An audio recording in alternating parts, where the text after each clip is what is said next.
So I've decided to take this piece of Picatinny rail, Picatinny.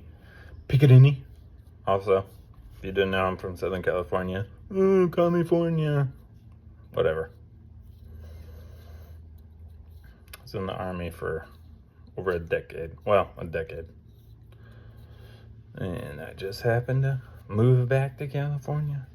I did have to but sell all my fun guns, hence my infatuation with air guns.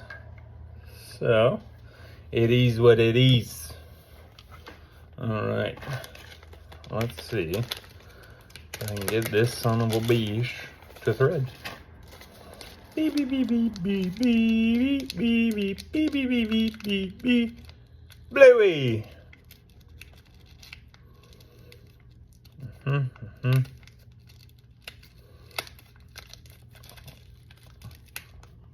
It'd be helpful if I had a knife, but I don't. So let's go for it. Beep beep beep beep beep beep beep beep. Alright, so I was shooting this thing just this week because I've had no time to shoot with how busy work has been. So I was shooting it underpowered, and when I say underpowered, I mean the tanks weren't filled to capacity. They were only filling to about 2,000 psi. So at 2,000 psi, I'm getting about 650 feet per second, which is not the greatest. You know, I'm trying to get upwards of 800.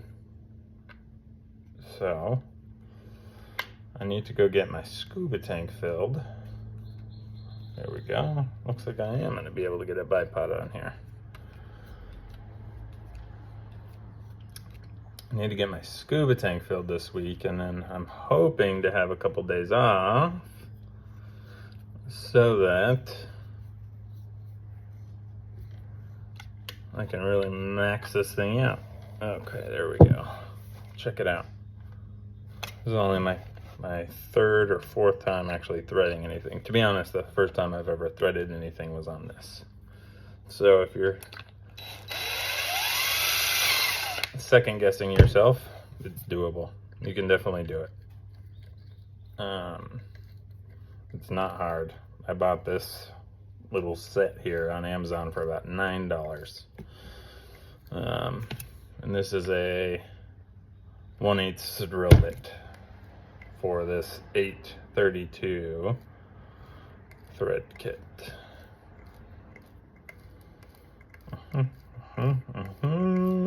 Okay, here we go. Looks like we're good enough. Let's see if we can get one more threaded on there. And that'll give me a reason to buy a new bipod. So generally, I've not been a fan of bipods.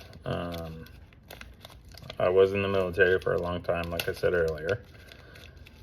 And my issue with bipods, especially on non-free floating barrels, and it's the same with grips and stuff like that, they can cause you to change the point of impact when you're firing, because you'll put downward pressure, which to you may just be putting forward pressure, but you'll put downward pressure or forward pressure on your barrel, which will cause it to drop.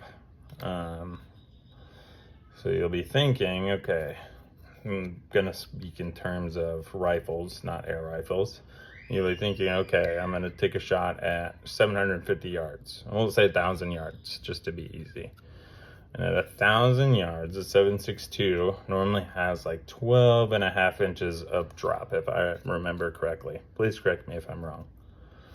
12.5 inches of drop is significant, you know, if you're trying to hit center mass. Look at that, that's nice and tight. I'm very happy with that. Took no time at all. So 12.5 inches of drop is significant when you're trying to aim center mass of your target.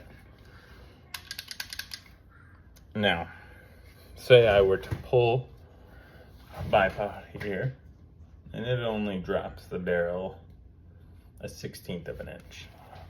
What do you think that is over 1,000 yards? Or 1,000, well, we'll say 1,000 meters. It's pretty significant. You're already looking at a drop of 12.5 inches, and then you add a 1/8 or 1/16 of an inch of downward force on the barrel on top of that. And it's a pretty good drop. So that's why I'm hesitant to put any sort of grips or anything like that where it messes with the barrel, unless you have a free floating barrel, which, as we know, this is not. So yeah, that's kind of where we are. But overall, I'm very happy with how this is coming out. I'm going to test this thing out next weekend at max velocity, because hopefully I'll have a day off. If not, we're just going to have to do it late at night with some lights, and you guys are going to have to bear with me. I'm also going to do a review on this Gammo brake barrel. I haven't seen one done on it before. It's the Shadow Elite. It claims to shoot at 1,000 feet per second. This came with it. It's a Gammo optic, which is 4x32, if I remember correctly. 4x20. 4x20 by oh, here we go. I'm totally off. It's 3x9x40. I have chronoed this to shoot at about 650 feet per second. Nah, 620 feet per second. But I mean, it's an absolute tack driver. And with the CAT trigger that they have here, this is the safety. The CAT trigger is adjustable. I don't want to shoot this without a pellet in it. So let me see, I have some right here. I mean, this thing is hair light. Let's see if I can show you guys. So I got the longer adjustment screw, which I actually ordered it from. I ordered it from Airgun Detective, who's another San Diego based air gunner. And let's see if I can show you guys. So it's a 2-stage trigger, you see there. I'm just barely gonna pull it. And it fired. I mean, that's gotta be less than a pound. So I'll have to get a scale for that and see how it goes. Yeah. I'm very, very happy with this overall. It's done what I needed to for my small tests, but you know, it was kind of my gateway into air gunning. Before this, I had the Beeman, I think it was the Beeman Kodiak. So if you look back at my Reddit profile, you'll see a camoed out Beeman rifle.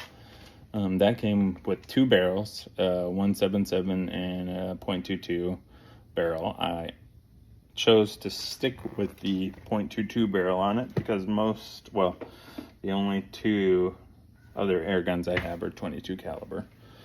So it just made sense for me to stay with that. I do think the next rifle I get is going to be 25 caliber. But I want it to be very high powered. So I'm going to really have to pinch my pennies over the next couple months to buy a very high powered PCP and 25 cal. I'm thinking a bullpup because I've been a bullpup nerd for a really long time, and it goes back to Call of Duty. I'm not gonna lie, it goes back to Call of Duty when I was a young soldier in the Army. Call of Duty Modern Warfare. The FAMAS was my favorite gun in that game, and then on deployments I got to shoot the AUG. A blast. That thing is a fucking blast to shoot. It's ambidextrous, so you can switch it over from left-handed to right-handed, and I'm a weirdo. I shoot rifles left-handed and I shoot shotguns left-handed, but I shoot pistols right-handed, which is nice in combat because I can shoot everything left-handed and use my secondary with my right hand. So I'm not having to transition the same way that a conventional shooter does. Yeah, well, that's pretty much what I have going on right now. I also do possess the skills to not engrave metal, but etch using electricity and distilled water into metal. So I have a plan. So I also refinish tools in my spare time. I have a plan to practice etching on this and probably this framing hammer as well. And I have another couple axe heads. But I would like to start etching into my air rifles. It seems pretty simple. I've done a couple scrap pieces of metal, and I think I can bring out some really cool designs with it. And that's all I really have today. I know this was kind of a boring video, but I was at a baseball game all day today, drinking beers, hanging out with the girls, which I have 2 daughters, and my girlfriend. Yeah, and that's it.